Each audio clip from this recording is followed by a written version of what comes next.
Muy buenas, estimados estudiantes. Espero que se encuentren bien. En este nuevo video les hablaré sobre las raíces biológicas de la psicofisiología.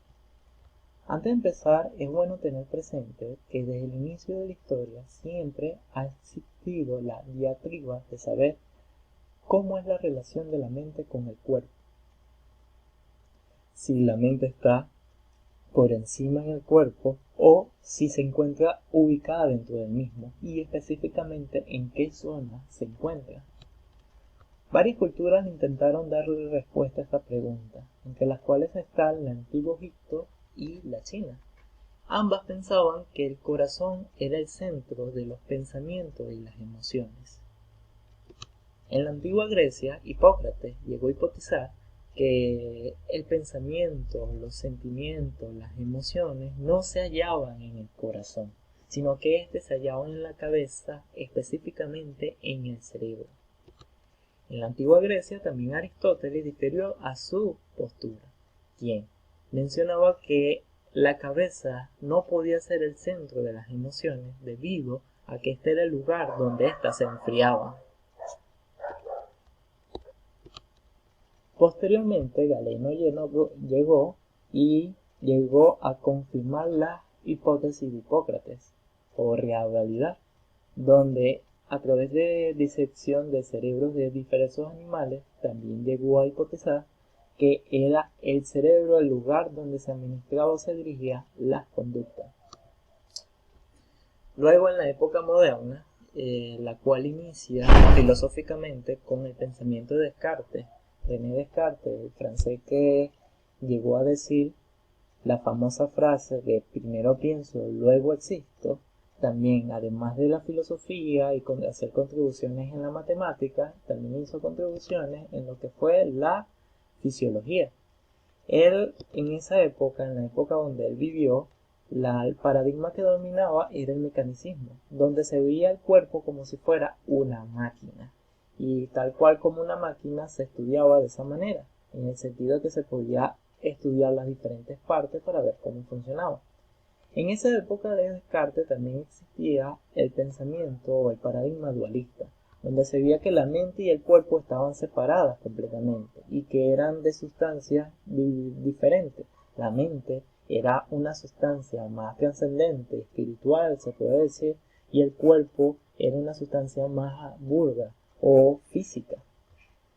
La diferencia es que Descartes, con sus investigaciones, hizo un planteamiento diferente al habitual en su época y llegó a decir que encontró el lugar específico donde la mente se unía con el cuerpo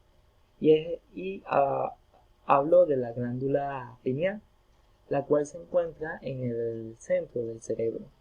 Él vio que esta glándula era envuelta o a través de ella pasaba el líquido encefaloraquídeo y hipotizó, como si fuera una máquina el cuerpo, de que la glándula a través de presiones dirigía ese líquido y hacía que las diferentes partes del cuerpo se movieran, y de esa manera la mente hacía dominio sobre el cuerpo a través de la glándula pineal. Esta postura fue diferente a la que se daba en esa época con respecto a esta pregunta de la relación mente y cuerpo.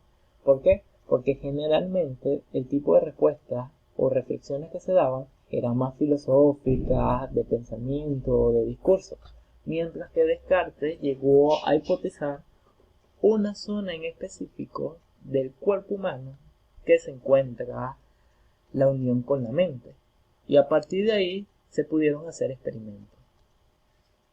A partir de las observaciones realizadas por René Descartes, se pudieron hacer experimentaciones que confirmaron o no su hipótesis.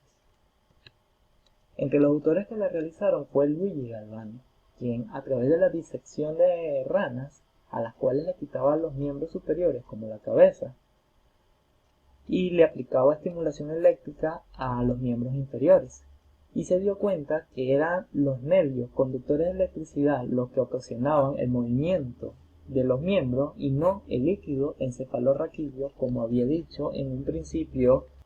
Posteriormente llegó Johannes Müller, quien con su teoría de la energía nerviosa específica llegó a explicar que cada nervio conduce un tipo de energía, la cual es procesada en una zona específica del cerebro. Por ejemplo, cada sentido tiene su zona específica en el cerebro y la energía que lleguen a ello lo será procesada según el criterio de ese sentido.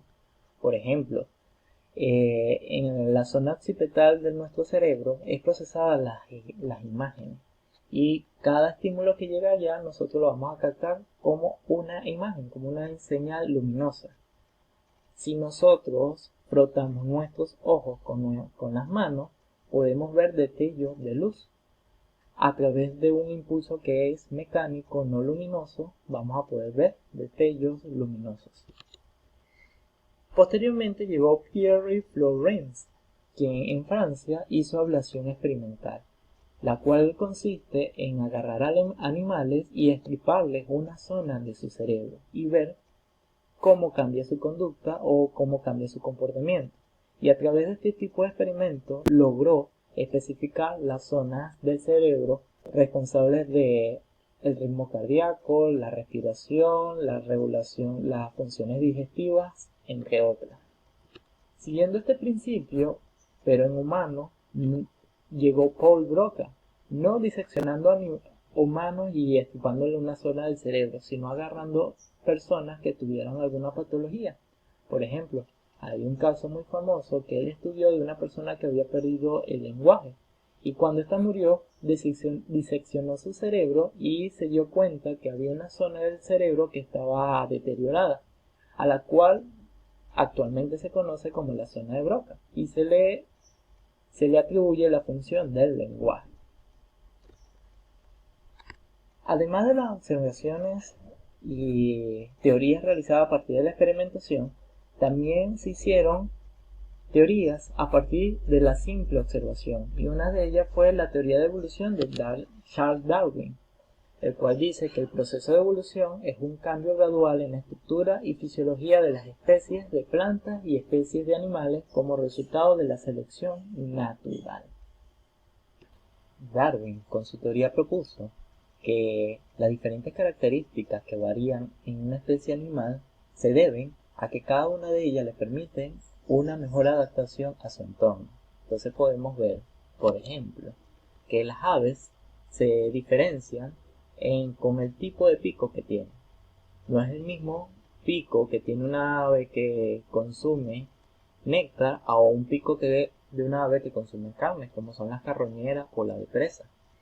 Entonces, al darse cuenta de esta diferencia entre las diferentes especies de animales, incluso de una misma clase como es la de aves, Darwin hipotizó que las características específicas que posee una especie determinada le ayuda a adaptarse mejor a su entorno, le da beneficio para su adaptación.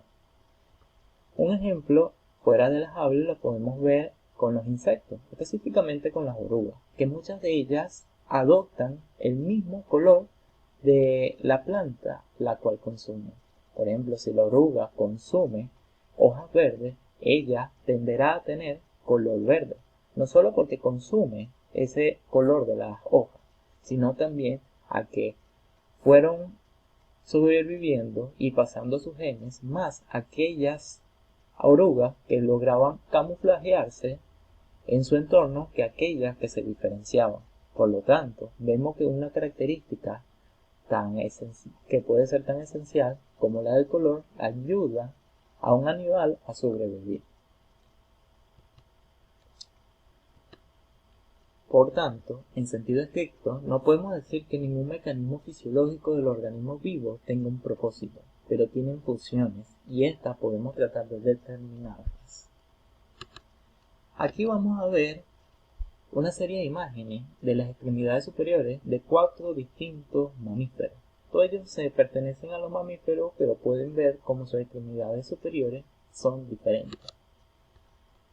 Aquí en la figura A es la de un humano, mientras que la figura B, donde los huesos son más delgados y finos, pertenece a un murciélago, debido a que esta característica le permite volar o le facilita el vuelo, mientras que la C pertenece a una ballena.